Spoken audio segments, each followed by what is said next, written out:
All right, today I'm gonna try what I call lazy birding. I got a cold, so it's really not a good idea for me to get out walking around, but I know a really cool place where you can just go drive and find some birds. But we got here, and I don't know if you can tell or not, but this is like a classic Florida thunderstorm. They can be pretty ugly at times. Next left. Ooh. They can be pretty ugly, a lot of lightning and stuff.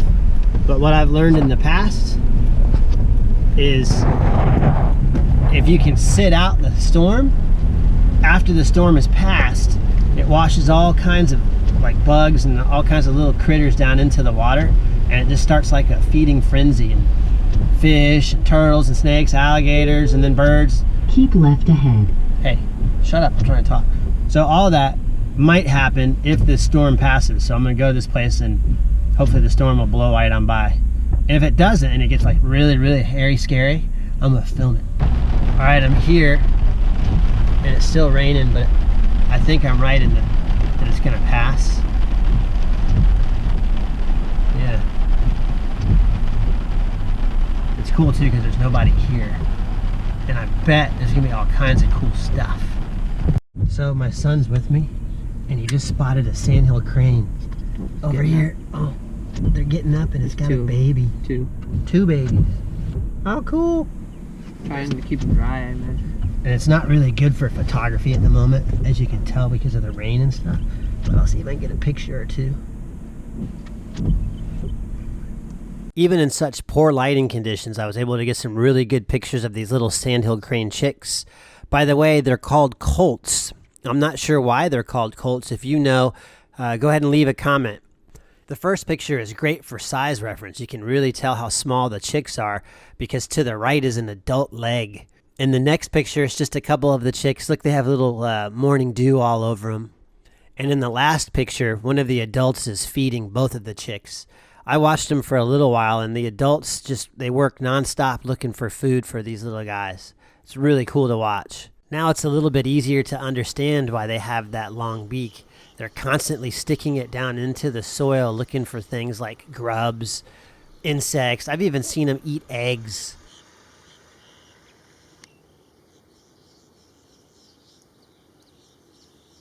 And now the little chicks are trying the same thing.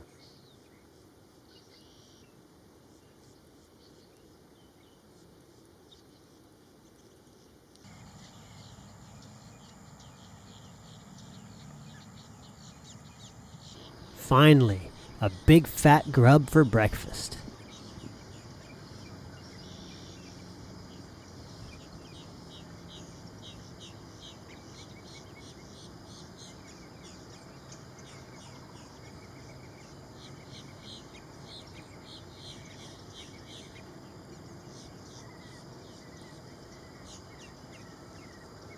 So far, lazy birding's been pretty good. All from the comfort of your vehicle.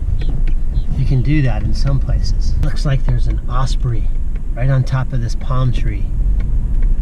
And I get pretty close, I think. We'll see. Maybe I can get some good pictures. I would almost think that osprey was a professional model. It let me get so close, and then it just started doing all these really cool poses. What an impressive bird. If you ever get the chance to watch an osprey hunt, do it. These birds will outfish Guy Harvey any day. They are masters at catching fish. Absolutely incredible to watch. And here's a close-up of that highly specialized beak that's perfect for tearing fish into little bite-sized pieces. Glossy Ibis down here with some really good color. It's not really a good time for photographs though. I see a gator too. So hopefully I can get some good pictures of this guy. He's really crazy looking. A lot of red. He might not be glossy. Maybe something else. Uh-oh, where'd the gator go? The gator went under. I wonder if it's gonna come try to eat this ibis. Here's a really good shot of that glossy ibis. Look at all of that color on this bird. What an incredible looking bird. I think it's a kingfisher. There's a little gator right here too. Stop. Stop. Right here. Gator too. So I'm gonna see if I can get some GoPro footage of this gator. I'll have to turn the audio off because it's really windy. Even though this gator is small, it still has a mouthful of really sharp teeth and they can be extremely unpredictable. It's always best just to keep your distance. Just telling my son, all of these birds took off, a whole bunch of egrets, and I said to him, typically when that happens, it means there's an eagle coming. And there's an eagle.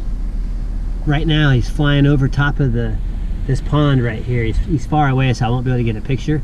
But it's funny, when the eagles show up, all the other small birds take off because they know he's gonna come try to eat them. We were just talking about the eagle flying by, and when we were down here looking at this little alligator, all the birds scattered, and sure enough, here comes the eagle, and he chased an osprey and attacked the osprey in midair and stole his fish. I did manage to get one cool shot as the eagle was chasing that osprey. That osprey didn't know what to do. It was screeching, and finally the eagle stole that fish. What a bully. It's not uncommon in Florida to find turtles crossing the road, and it's always a really good idea to stop your car, get out, and try to help them across the road. These common water turtles are always on the move. It's not uncommon to see them moving from pond to pond, and they have to get out of the water to lay their eggs, so they often have to cross roads to do this. It's always just a good idea to not run them over with your car. I've seen too many people do this. Don't do that.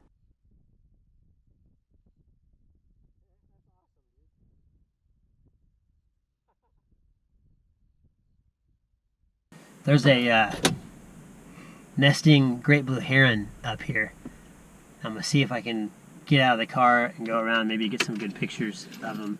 And hopefully no more eagles come over and crash the party. That was really cool. I managed to get one good shot of the great blue heron and its chick. It's funny how much they look alike. There's a good sized gator. Well, I don't know how big, but pretty big. Over here on the bank with his mouth open like this.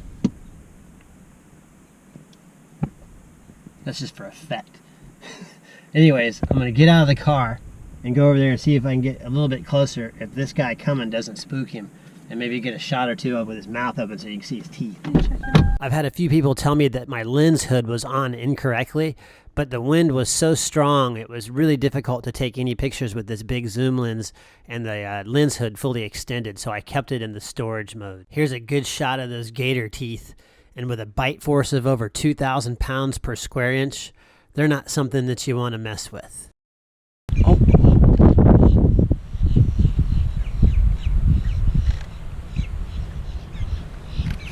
I had to turn the microphone off on our little GoPro camera. It was making far too much wind noise. It was really weird. If you watch closely, this ibis flew in as the alligator was trying to cross the road, and it's almost like the ibis was a crossing guard and standing guard so the alligator could cross and just make sure everything was okay. There was cars coming back and forth, but that ibis just stood in the middle of the road and kind of walked the alligator across. It was really weird. Here are a few good shots of that alligator crossing the road. It's not something that you see every day for sure, and it's something that I've always wanted to photograph. It's just weird to see them standing up and walking across a road. There's this really crazy bird over here. It's called an Anhinga, or a snake bird, some people call him. I got some pretty cool shots of him, but his head, it's really crazy looking, and he's got, I'm gonna guess it's a he, I don't know. It's got breeding plumage, so its face is a little bit different. But look at this, they have to sit out in the sun. It's really windy out there, because when they get wet, they gotta dry out, but look at this bird. Here's a great shot of that Anhinga trying to do everything it can to attract a mate. Look at that spiked up looking hair. It looks like a mohawk. What a weird looking bird. There's a giant snapping turtle. You know, they call all turtles snapping turtles, but this is actually a snapping turtle. And if I can get back here without spooking him, I want to get a picture. He's laying up here in this grass. He's big, really big. Look at him, look, there he goes. Oh man, look at the size of him. That's one turtle you don't want to mess with.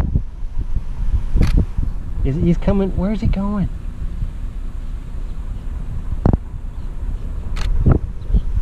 Oh man. That's a big one.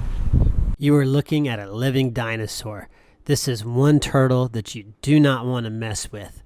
They have a really long neck. They can strike as fast as a snake, and their bite is as strong as an alligator's. I've seen them destroy gigantic sticks with just one bite.